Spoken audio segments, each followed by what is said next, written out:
حضرت صلی اللہ علیہ وسلم کی سیرت کے حوالے سے 2 جمعے پہلے میں نے آپ صلی اللہ علیہ وسلم کے سیرت کے پہلو توحید کے لیے تڑپ کا ذکر کیا تھا۔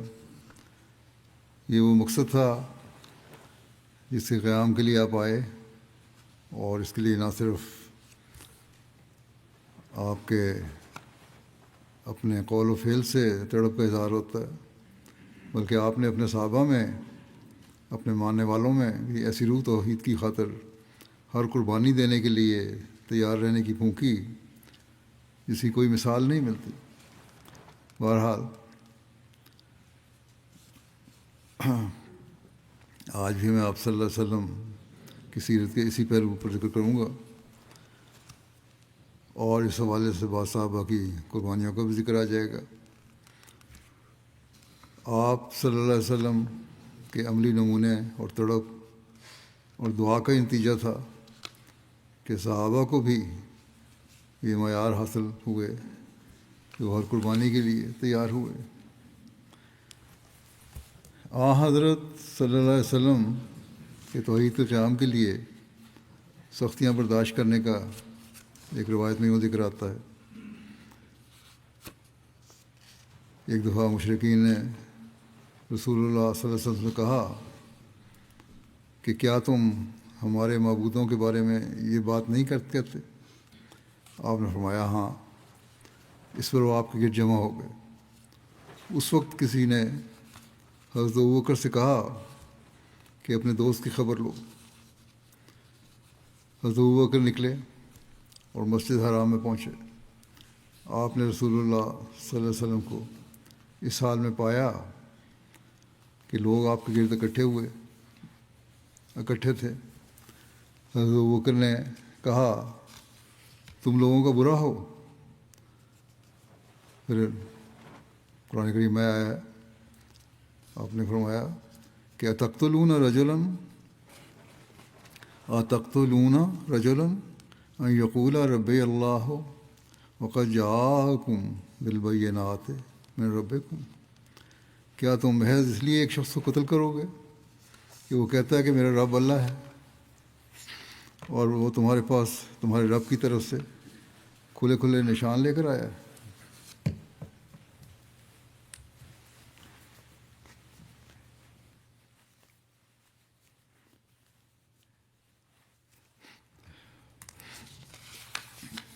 اس پر انہوں نے حضرت صلی اللہ علیہ وسلم کو تو چھوڑ دیا، اور حضرت ابوبکر کی طرف لپکے اور ان کو مارنے لگے۔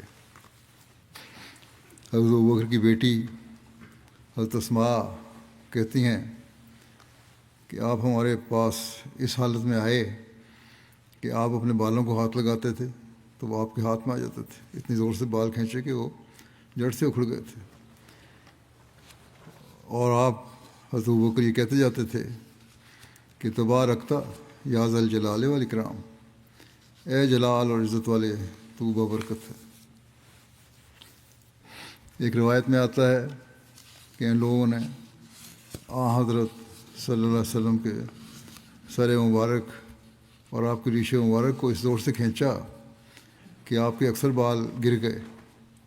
اس پر حضرت ابوبکر آپ کو بچانے کے لیے کھڑے ہوئے اور وہ کہہ رہے تھے اتقتلون رجلا ان یقول ربی اللہ،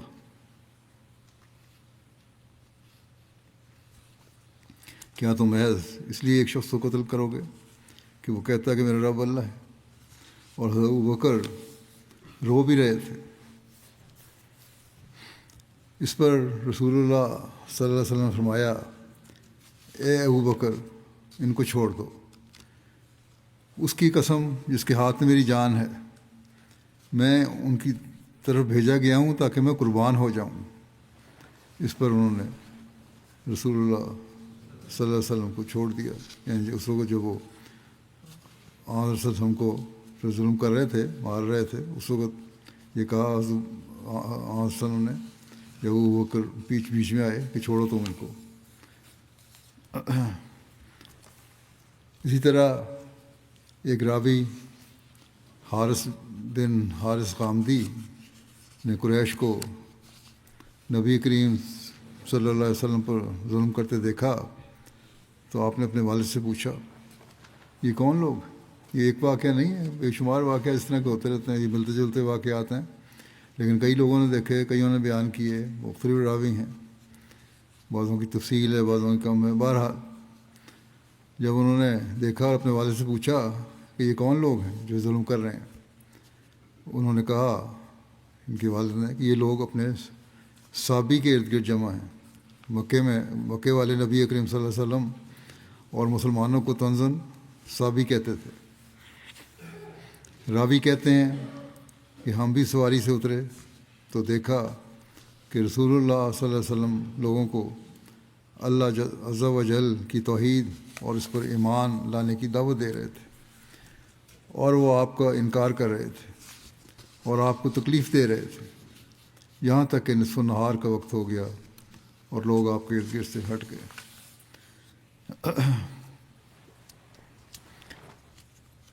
آپ پر ظلم کا ذکر مختلف تاریخوں کی کتابوں میں ملتا ہے۔ انہیں سے اخذ کر کے حضرت مسلم موعود رضی اللہ عنہ نے بھی بیان فرمایا ہوا ہے۔ دواجہ تفصیل قرآن میں ایک جگہ آپ نے لکھا کہ ایک دفعہ آپ بازار سے گزر رہے تھے تو مکے کے اوباشوں کی ایک جماعت آپ کے گرد ہو گئی اور رستہ بھر آپ کی گردن پر یہ کہہ کر تھپڑ مارتی چلی گئی کہ لوگوں، یہ وہ شخص ہے جو کہتا ہے کہ میں نبی ہوں۔ آپ کے گھر میں ارد گرد کے گھروں سے متواتر پتھر پھینکے جاتے تھے، آپ کے گھر میں گندی چیزیں پھینکی جاتی تھیں، کھانا پکانے کی جگہوں پہ بھی گندی چیزیں پھینکی جاتی تھیں، جن میں بکروں اور اونٹوں کی انتڑیاں وغیرہ شامل ہوتی تھیں۔ جب آپ نماز پڑھتے تو آپ پر خاک اور دھول اڑائی جاتی، مٹی ڈالی جاتی تھی، حتیٰ کہ مجبور ہو کر آپ کو چٹان میں سے نکلے ہوئے ایک پتھر کے نیچے چھپ کر نماز پڑھنی پڑتی تھی۔ لیکن ہزاروں ہزار درود ہوں آپ صلی اللہ علیہ وسلم کی ذات و بابرکات پر کہ توحید کے قیام کے لیے جو تڑپ آپ کے سینے میں موزن تھی وہ کبھی بھی ایک لمحہ کے لیے کم نہ ہوئی، اور ان ساری تکالیف کو گویا قلبی بشارت کے ساتھ، بڑی خوشی کے ساتھ قبول کیا، اور پھر بھی بنی نوع انسان سے شفقت و محبت ذرا برابر بھی کمی نہیں ہوئی۔ مسلم موعود نے لکھا ہے کہ جب ہم رسول کریم صلی اللہ علیہ وسلم کی زندگی کے واقعات کو دیکھتے ہیں تو ہمیں یہ دعویٰ ایک حقیقت بن کر نظر آتا ہے، اور ہمیں قدم قدم پر ایسے واقعات دکھائی دیتے ہیں جو آپ کی اس عظیم الشان محبت اور شفقت کا ثبوت ہیں، جو آپ کو بنی نوع انسان سے تھی۔ چنانچہ آپ کو خدائے واحد کا پیغام پہنچانے کے لیے سال ہا سال تک ایسی تکالیف میں سے گزرنا پڑا کہ جن کی کوئی حد نہیں ہے۔ ایک دفعہ خانہ کعبہ میں کفار نے آپ کے گلے میں پٹکا ڈال کر اتنا گھونٹا کہ آپ کی آنکھیں سرخ ہو کر باہر نکل پڑیں۔ حضرت ابوبکر نے سنا تو وہ دوڑے ہوئے آئے اور رسول کریم صلی اللہ علیہ وسلم کو اس تکلیف کی حالت میں دیکھ کر آپ کی آنکھوں میں آنسو آ گئے، اور آپ نے ان کفار کو ہٹاتے ہوئے کہا، خدا کا خوف کرو، کیا تم ایک شخص پر اس لیے ظلم کر رہے ہو کہ وہ کہتا ہے خدا میرا رب ہے؟ ایک مرتبہ آپ صلی اللہ علیہ وسلم مسجد حرام میں کھڑے ہوئے اور مشرکین مکہ کو مخاطب کرتے ہوئے فرمایا، تم کہو لا الہ الا اللہ، یعنی اللہ کے سوا کوئی معبود نہیں، کامیاب ہو جاؤ گے اگر یہ کہو تو۔ قریش آپ صلی اللہ علیہ وسلم پر ٹوٹ پڑے اس بات پر۔ ایک شخص اونچی آواز میں چیختے ہوئے آیا، یعنی یہاں پر حملہ کرنے کے لیے، تو حارث بن ابی حالہ سب سے پہلے آپ صلی اللہ علیہ وسلم کے پاس پہنچے۔ آپ نے ان لوگوں سے لڑنا شروع کر دیا، یعنی حارث نے، اور انہیں رسول اللہ صلی اللہ علیہ وسلم سے علیحدہ کر دیا۔ پھر وہ سارے ان پر ٹوٹ پڑے، یہاں تک کہ انہیں شہید کر دیا حارث کو۔ توحید کی منادی کے جرم کے پاداش میں کفار مکہ نے 3 سال تک آپ کو اور آپ کے خاندان والوں کو شعب ابی طالب میں بھی اسی طرح قید رکھا، اس طرح قید رکھا کہ ہر قسم کا سوشل بائیکاٹ کر دیا گیا۔ اور جب یہ مقاطعہ ختم ہوا تو ایک طرف نبی اکرم صلی اللہ علیہ وسلم نے توحید کے پرچار پورے مکہ میں پہلے سے عزم کے ساتھ، عزم و ہمت کے ساتھ پھر سے عام کر دیا۔ توحید کا پرچار پہلے سے بڑھ کے عام کر دیا، اور دوسری طرف قریش نے رسول اللہ صلی اللہ علیہ وسلم پر دوبارہ مظالم شروع کر دیے۔ آپ کے سفر طائف کا بھی مشہور واقعہ ہے، بیان بھی کئی پہلے بھی ہوا ہے۔ وہاں پر آپ پر جو ظلم ہوا وہ بھی تاریخ میں مختلف رنگ میں بیان ہوا ہے۔ اسی حوالے سے حضرت مرزا بشیر احمد صاحب نے بھی لکھا ہے ایک جگہ، اس واقعے کو یوں بیان کیا ہے کہ جب شاب ابی طالب کا محاصرہ اٹھ گیا اور حضرت صلی اللہ علیہ وسلم کو اپنی حرکات و سکنات میں ایک گونا آزادی نصیب ہوئی، تو آپ نے ارادہ فرمایا کہ طائف میں جا کر وہاں کے لوگوں کو اسلام کی دعوت دیں۔ پہلے بھی بیان ہوا ہے لیکن تفصیل سے کچھ اس میں اور طرح ہے۔ طائف ایک مشہور مقام ہے جو مکے سے جنوب مشرق کی طرف 40 میل کے فاصلے پر واقع ہے، اور اس میں قبیلہ بنو ثقیف آباد تھا۔ کعبہ کی خصوصیت کو الگ رکھ کر طائف گویا مکہ کا ہم پلہ تھا، اور اس میں بڑے بڑے صاحب ثروت، صاحب اثر اور دولت مند لوگ آباد تھے، اور طائف کی اس اہمیت کا خود مکے والوں کو بھی اقرار تھا۔ چنانچہ یہ مکے والوں کا ہی قول ہے جو قرآن شریف میں آیا ہے کہ وقالوا لولا نزل هذا القرآن على رجل من القريتين عظیم، یعنی اگر یہ قرآن خدا کی طرف سے ہے تو مکہ یا طائف کے کسی بڑے آدمی پر کیوں نازل نہ کیا گیا۔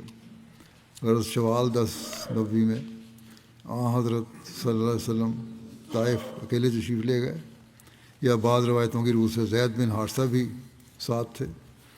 وہاں پہنچ کر آپ صلی اللہ علیہ وسلم نے 10 دن قیام کیا اور شہر کے بہت سے رؤساء سے جگہ بعد دیگرے ملاقات کی، مگر اس شہر کی قسمت میں بھی مکے کی طرح اس وقت اسلام لانا مقدر نہ تھا۔ چنانچہ سب نے انکار کیا بلکہ ہنسی اڑائی۔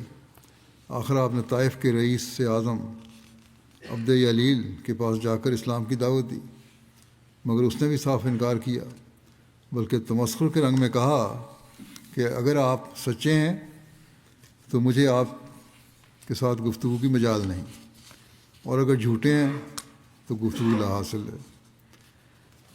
یہ اس نے عام وسلم کو جواب دیا، اور پھر اس خیال سے کہ کہیں آپ صلی اللہ علیہ وسلم کی باتوں کو شہر کے نوجوانوں پر اثر نہ ہو جائے، آپ سے کہنے لگا بہتر ہوگا کہ آپ یہاں سے چلے جائیں، کیونکہ یہاں کوئی شخص آپ کی بات سننے کے لیے تیار نہیں ہے۔ اس کے بعد اس بدبخت نے شہر کے آوارہ آدمی آپ کے پیچھے لگا دیے۔ جب حضرت صلی اللہ علیہ وسلم شہر سے نکلے تو یہ لوگ شور کرتے ہوئے آپ کے پیچھے ہو لیے اور آپ پر پتھر برسانے شروع کیے، جس سے آپ کا سارا بدن خون سے تربتر ہو گیا۔ برابر 3 میل تک یہ لوگ آپ کے ساتھ ساتھ گالیاں دیتے اور پتھر برساتے چلے آئے۔ طائف سے 3 میل کے فاصلے پر مکے کے رئیس عتبہ بن ربیعہ کا ایک باغ تھا۔ حضرت صلی اللہ علیہ وسلم نے اس میں آ کر پناہ لی، اور ظالم لوگ تھک کر واپس لوٹ گئے۔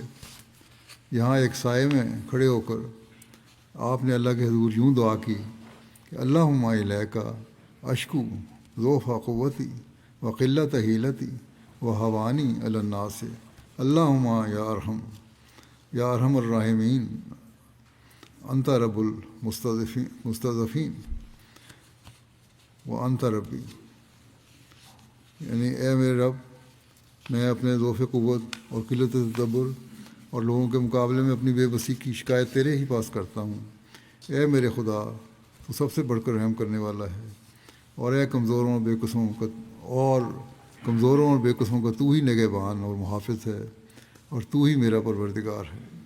پھر اس نے یہ بھی فرمایا آگے، اس کا ترجمہ یہ ہے کہ میں تیرے ہی منہ کی روشنی میں پناہ کا خواستگار ہوتا ہوں، کیونکہ تو ہی ہے جو ظلمتوں کو دور کرتا اور انسان کو دنیا و آخرت کے حسنات کا وارث بناتا ہے۔ عتبہ اور شیبہ اس وقت اپنے اس باغ میں موجود تھے۔ جب انہوں نے آپ کو اس حالت میں دیکھا تو دور و نزدیک کی رشتہ داری یا قومی احساس یا نامعلوم کس خیال سے اپنے عیسائی غلام اداس نامی کے ہاتھ ایک کشتی میں کچھ انگور لگا کر آپ کے پاس بھجوائے۔ آپ نے لے لیے اور اداس سے مخاطب ہو کر فرمایا کہ تم کہاں کے رہنے والے ہو اور کس مذہب کے پابند ہو؟ اس نے کہا میں نینوا کا ہوں اور مذہباً عیسائی ہوں۔ آپ صلی اللہ علیہ وسلم نے فرمایا کیا وہی نینوا جو خدا کے صالح بندے یونس بن متا کا مسکن تھا؟ اداس نے کہا ہاں، مگر آپ کو یونس کا حال کیسے معلوم ہوا؟ آپ نے فرمایا وہ میرا بھائی تھا، کیونکہ وہ بھی اللہ کا نبی تھا اور میں بھی اللہ کا نبی ہوں۔ پھر آپ نے اسے اسلام کی تبلیغ فرمائی جس کا اس پر بہت اثر ہوا، اور اس نے آگے بڑھ کر جوش اخلاص میں آپ صلی اللہ علیہ وسلم کے ہاتھ چوم لیے۔ اس نظارے کو دور سے کھڑے کھڑے عتبہ اور شیبہ نے بھی دیکھ لیا۔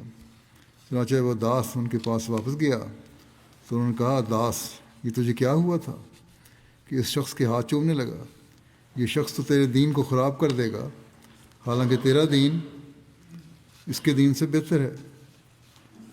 تھوڑی دیر بعد آن رسول صلی اللہ علیہ وسلم نے اس باغ میں آرام فرمایا اور پھر وہاں سے روانہ ہوئے اور نخلے میں پہنچے جو مکے سے ایک منزل کے فاصلے پر واقع ہے۔ وہاں کے کچھ دن قیام کیا۔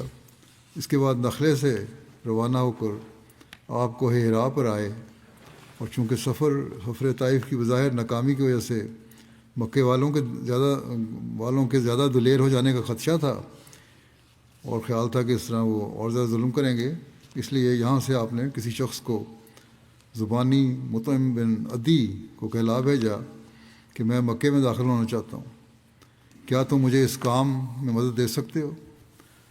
مطعم پکا کافر تھا مگر طبیعت میں شرافت تھی، اور ایسے حالات میں انکار کرنا شرفائے عرب کی فطرت کے خلاف تھا۔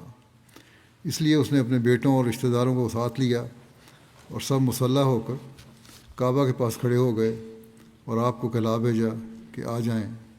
آپ آئے اور کعبہ کا طواف کیا اور وہاں سے مطعم اور اس کی اولاد کے ساتھ تلواروں کے سائے میں اپنے گھر میں داخل ہو گئے۔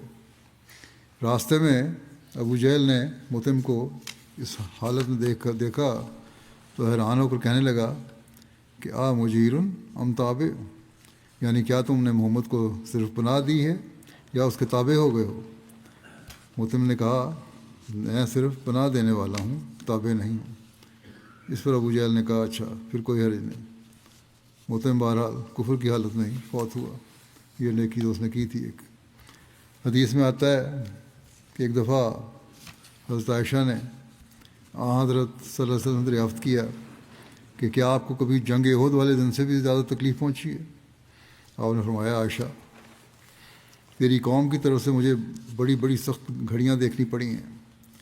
پھر آپ نے سفر طائف کے حالات سنائے اور فرمایا کہ اس سفر سے واپسی پر میرے پاس پہاڑوں کا فرشتہ آیا اور کہنے لگا کہ مجھے خدا نے آپ کے پاس بھیجا ہے تاکہ اگر ارشاد ہو تو میں یہ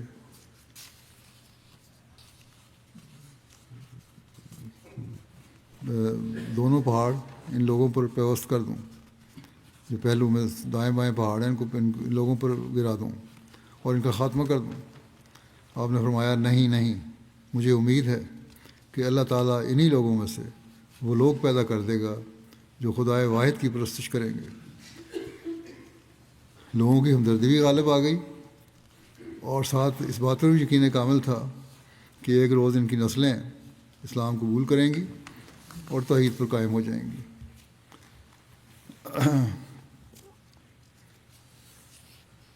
آپ کے توحید کی خاطر سختیاں برداشت کرنے کے واقعات کو ایک جگہ مسلم موعود نے یوں بیان فرمایا ہے کہ آپ کو دشمنوں کی طرف سے تمام تکلیفیں توحید کی اشاعت کی وجہ سے دی گئی۔ آپ کو مارا جاتا، کتے اور لڑکے آپ کے پیچھے ڈالے جاتے۔ ایک دفعہ آپ طائف گئے تو وہاں لوگوں نے اس قدر مارا کہ آپ سر سے لے کر پاؤں تک لہان ہو گئے۔ یہ تفصیل میں نے بتائی ہے ابھی۔ آپ تکلیف کی وجہ سے گر پڑتے لیکن جب اٹھتے تو پھر وہ لوگ آپ پر پتھر پھینکتے۔ ایسی حالت میں بھی آپ کے منہ سے یہی نکلتا تھا، خدایا ان لوگوں کو معاف کر دے کہ یہ حقیقت سے بے خبر ہیں۔ ان تمام حالات میں سے گزرتے ہوئے آپ نے توحید کی تبلیغ کو نہیں چھوڑا اور یہی کہتے رہے کہ خواہ یہ کچھ کریں میں توحید کی تبلیغ نہیں چھوڑ سکتا۔ پھر جب آپ کے وصال کا وقت قریب آیا تو اس وقت بھی یہی کہتے فوت ہوئے، یعنی ساری زندگی آپ کی توحید پر تھی کہ میرے بعد آپ نے یہی فرمایا کہ میرے بعد شرک نہ کرنا۔ اب لکھتے ہیں کہ میں تو سمجھتا ہوں کہ رسول کریم صلی اللہ علیہ وسلم کی پیدائش کے وقت بھی خدا تعالیٰ نے اپنی توحید کا ثبوت آپ کے والد کو قبل از ولادت اور والدہ کو جلد بعد از ولادت فوت کر کے دیا، جبکہ والدین کا فوت ہونا بھی اصل میں اللہ تعالیٰ کے یہ منشا تھی کہ اپنی توحید کا ثبوت دے۔ آپ کی بے کسی کی ابتدا، جو کہ نہ والد تھا نہ والدہ، اور شاندار انجام خود خدا تعالیٰ کی توحید کا بڑا ثبوت تھا۔ اس بات سے ثابت ہوتا ہے کہ اللہ تعالیٰ نے جس کی توحید کا آپ پرچار کرتے رہے اسی نے آپ کو سنبھالا بچپن سے لے کے آخر تک۔ آپ کا عرب کے بازاروں میں بھی تبلیغ کا ذکر ملتا ہے، چنانچہ لکھا ہے کہ حضرت صلی اللہ علیہ وسلم توحید کے قیام کے لیے مکے میں انفرادی اور اجتماعی تبلیغ کا فریضہ انجام دیتے تھے، اور اس کے علاوہ عرب کے بعض بازاروں میں چلے جایا کرتے اور وہاں خدائے واحد لا شریک کی طرف آنے کا پیغام دیتے۔ مکے سے باہر مختلف جگہوں پر لوگ اکٹھے ہوا کرتے تھے جہاں خرید و فروخت بھی ہوتی اور لوگوں کا اجتماع بھی ہوتا۔ انہیں اسواق العرب کہا جاتا تھا۔ عرب کے بازار ہند و پاک کی تہذیب میں جنہیں میلہ کہتے ہیں اتنا میلہ لگتا تھا۔ عکاظ، مجنہ اور ذوالمجاز قریش اور عرب کے بازار تھے۔ ان میں سب سے بڑا بازار عکاظ کا تھا جو مکے سے 3 رات کی مسافت پر تھا۔ عکاظ کے بازار میں عرب پورا شوال کا مہینہ قیام کرتے، پھر مجنہ کے بازار کی طرف منتقل ہو جاتے تھے جو مکے سے چند میل پر مر زہران میں تھا، اور وہاں 20 ذوالقعدہ تک قیام کرتے، پھر ذوالمجاز کے بازار کی طرف منتقل ہو جاتے جو میدان عرفات سے 3 میل کے فاصلے پر تھا، اور وہاں ایام حج تک قیام کرتے تھے، اور ان سب جگہوں پہ وسلم جا کے تبلیغ کیا کرتے تھے۔ حضرت جابر سے روایت ہے کہ رسول اللہ صلی اللہ علیہ وسلم مکے میں 10 سال تک ٹھہرے رہے۔ ایام حج میں آپ عکاظ اور مجنہ کے میلوں میں جاتے اور لوگوں کو گھروں اور قیام گاہوں پر جا جا کر انہیں دعوت دیتے۔ آپ فرماتے، کون ہے جو مجھے پناہ دے گا، کون ہے جو میری مدد کرے گا تاکہ میں اپنے رب کا پیغام پہنچا دوں اور اس کے لیے جنت ہو۔ حضرت ربیعہ بن عباد بیان کرتے ہیں جنہوں نے زمانہ جاہلیت بھی پایا، بعد میں مسلمان ہو گئے، کہ میں نے بازار ذوالمجاز میں رسول اللہ صلی اللہ علیہ وسلم کو اپنی آنکھوں سے دیکھا۔ آپ صلی اللہ علیہ وسلم لوگوں سے فرما رہے تھے، اے لوگو کہو اللہ کے سوا کوئی معبود نہیں، تم کامیاب ہو جاؤ گے۔ آپ صلی اللہ علیہ وسلم بازار کی گلیوں میں آگے بڑھتے جاتے تھے اور لوگ آپ پر شور مچاتے، مگر میں نے کسی کو یہ کہتے نہیں دیکھا کہ آپ صلی اللہ علیہ وسلم کی بات مان لی جائے۔ اس کے باوجود آپ صلی اللہ علیہ وسلم خاموش نہ ہوتے اور برابر فرماتے جاتے تھے، اے لوگوں کہو اللہ کے سوا کوئی معبود نہیں، تم فلاح پا جاؤ گے۔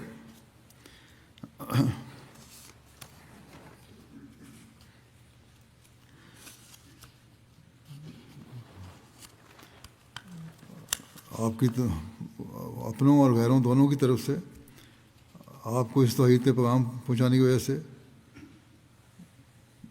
تکلیفوں کا سامنا کرنا پڑا۔ کھل کر عبادت بھی نہیں کر سکتے تھے، باوجود اس کے پیغام پہنچاتے تھے کہ عبادت میں تو مخل نہ ہوں یہ لوگ، حملے نہ کر دیں۔ جو مسلمان ہوتے تھے ان پر بھی ظلم ہوتا تھا۔ چنانچہ نمازوں اور ادائیگی کی عبادت کے بارے میں روایت آتی ہے، ایک روایت میں ذکر ہے کہ رسول کریم صلی اللہ علیہ وسلم اور حضرت علی مکے کے پہاڑ کی کسی گھاٹی میں جا کر لوگوں سے پوشیدہ نماز پڑھتے اور ایک عرصے تک اس طرح کرتے رہے۔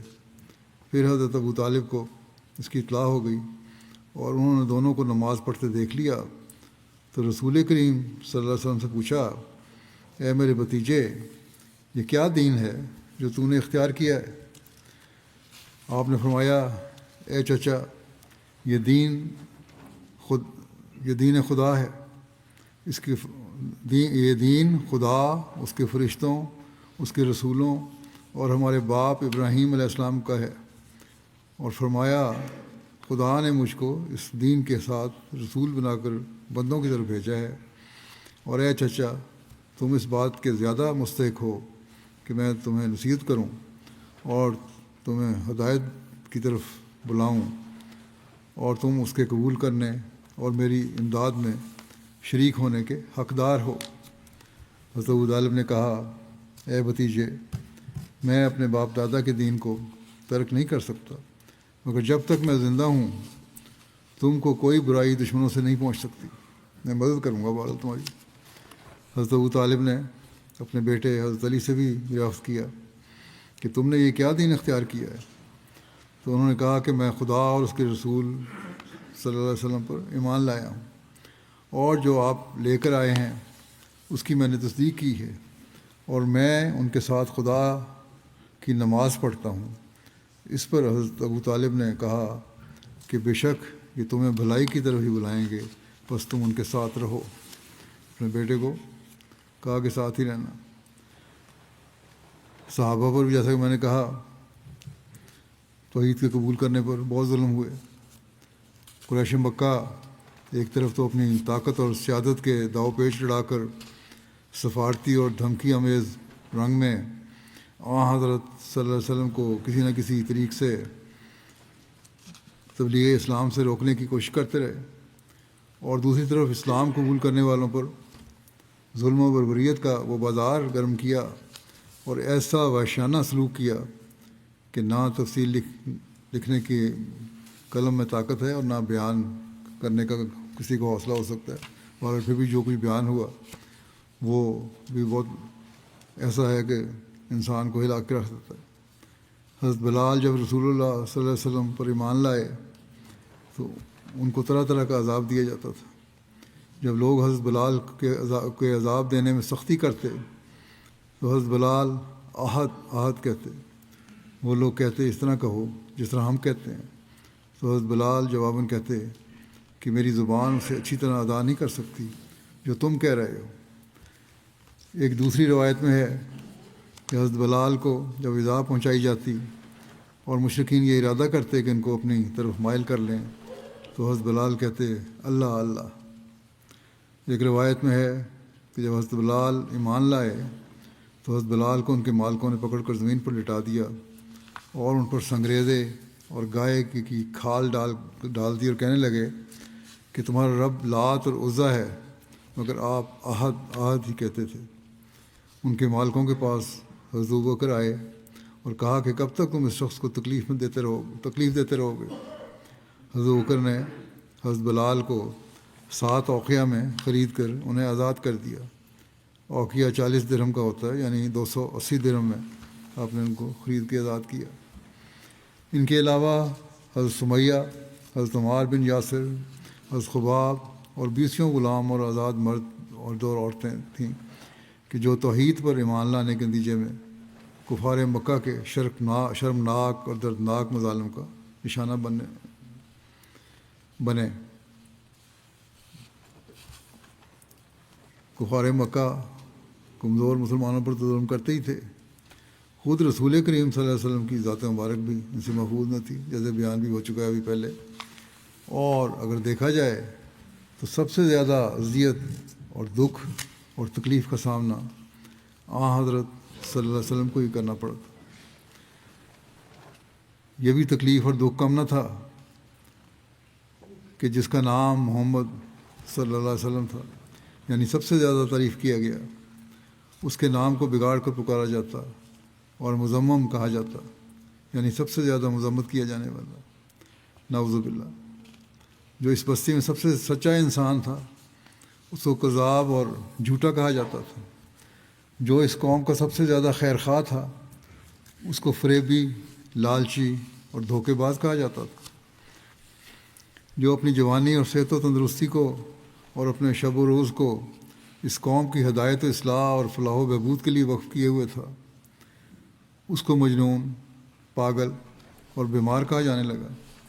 اور کبھی آپ صلی اللہ علیہ وسلم کی گردن میں کپڑا ڈال کر اس طرح کھینچا جاتا کہ قریب ہوتا کہ سانس بند ہو جائے، اور کبھی پتھر مارے جاتے، اور کبھی گندگی آپ پر ڈالی جاتی۔ عروہ بن زبیر نے بیان کیا، میں نے حضرت عبداللہ بن عمرو بن عاص سے پوچھا، وہ بدترین سلوک مجھے بتائیں جو مشرکین نے نبی کریم صلی اللہ علیہ وسلم سے کیا تھا۔ انہوں نے کہا، ایک بار نبی کریم صلی اللہ علیہ وسلم مسجد حرام کے حتیم خانہ کعبہ کے ساتھ خالی جگہ جو تھی، جس کے گرد چھوٹی دیوار ہے، اس علاقے کو حتیم کہتے ہیں، اس میں نماز پڑھ رہے تھے کہ عقبہ بن ابی معیط آیا اور اس نے کپڑا آپ کی گردن میں ڈال کر آپ کا گلا زور سے گھونٹا۔ اتنے میں حضرت ابوبکر پہنچ گئے اور آ کر انہوں نے عقبہ کا کندھا پکڑا اور اسے دھکیل کر نبی کریم صلی اللہ علیہ وسلم سے ہٹا دیا اور کہا، اتقتلون رجلا ان یقول ربی اللہ، کیا تم ایسے شخص کو مارتے ہو جو کہتا ہے کہ میرا رب اللہ ہے؟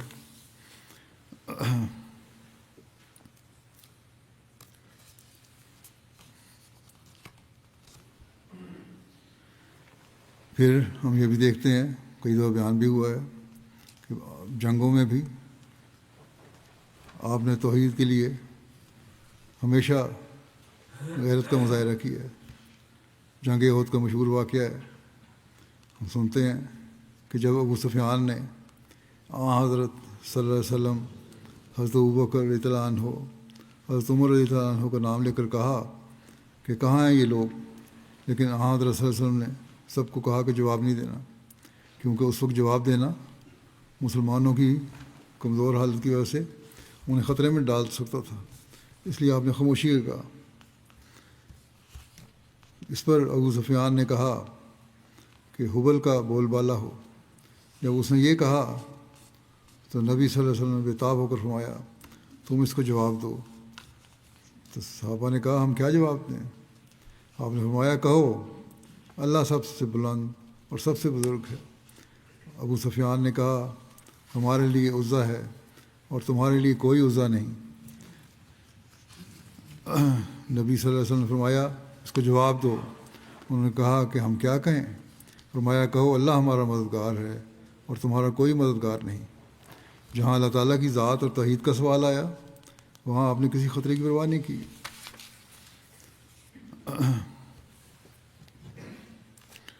بس یہ اس وقت توحید کی غیرت تھی کہ آپ نے صحابہ کو فرمایا کہ کہو اللہ اعلیٰ و اجل، اللہ اعلیٰ و اجل، تم جھوٹ بولتے ہو، حبل کی شان بلند نہیں، اللہ وحدہ لا شریک ہے، معزز ہے اور اس کی شان بالا ہے۔